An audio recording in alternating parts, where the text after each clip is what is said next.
तारीख 8/2/2024 के सुबह में 3:55 के दरमियान राहुल महेंद्र जायसवाल आदमी से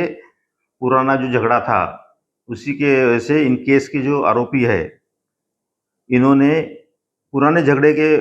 वजह से इसी आदमी को षण्मुगाकांड बिल्डिंग, हनुमान मंदिर, फॉरवर्ड लाइन चौक, उल्लासनगर 3 यहाँ पे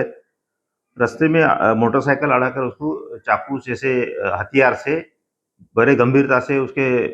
सिर में प्रहार करके उसको जान से मार दिया है। और इस केस का जो फिरियादी है, कंप्लेनेंट है, जो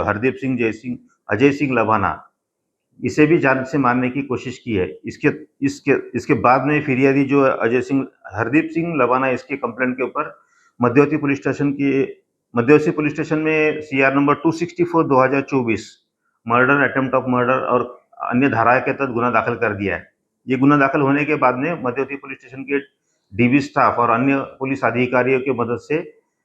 सीक्रेट इंफॉर्मेशन और टेक्निकल इंफॉर्मेशन से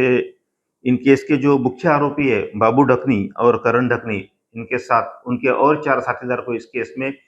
24 घंटे के अंदर इस मर्डर के केस में अरेस्ट किया गया है और केस को डिस्क्लोज किया है। आरोपी को इस केस में अरेस्ट कर दिया। इन सभी 6 आरोपियों को आज माननीय न्यायालय के सामने रिमांड के लिए हाजिर करने के बाद में माननीय न्यायालय ने इसे 15 फरवरी तक का पुलिस कस्टडी रिमांड किया है, मंजूर किया है। इस केस की जांच और फर्दर इन्वेस्टिगेशन मध्यवर्ती पुलिस स्टेशन के मार्फत से चल रही है। लेटेस्ट जो फिरियाद इस केस में दाखिल हो चुकी थी, वो जो फिरियाद है, वो इस केस का जो मयत इसम है, जो डेड इसम है, राहुल महेंद्र जायसवाल, इसकी 1 साल तकरीबन 2022 में मोटरसाइकिल जलाने के वजह से इस केस का जो मुख्य आरोपी है जो है बाबू ढकनी, और इसके दोनों के बीच में वाद था और पैसे के देने का उनका सेटलमेंट का जो मैटर था, ये काफी दिनों से चल रहा था। इसमें लेटेस्ट कुछ दिनों पहले भी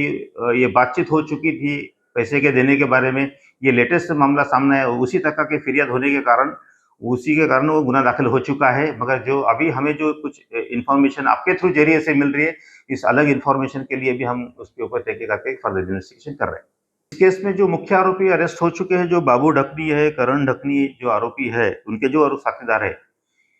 इस केस में जो 6 आरोपी अरेस्ट है, उनके खिलाफ मध्यवर्ती पुलिस स्टेशन के रिकॉर्ड के आरोपी है। इनके खिलाफ अलग-अलग असॉल्ट केस या पूर्वी मारहानि के केस के कारण अलग-अलग गुने दाखिल है इसके ऊपर। और इन सब आरोपी के ऊपर इसके पहले चैप्टर केसेस, उसके बाद में तड़ीपारी के केसेस और कई आरोपी के ऊपर में एमपीडीए के सख्त कानून के तहत प्रतिबंधात्मक कार्रवाई हम कर चुके हैं और इसी केस के बाद में भी हम उसके ऊपर सख्त कार्रवाई करने वाले हैं। कोणार्क, अपना शहर, अपनी बातें।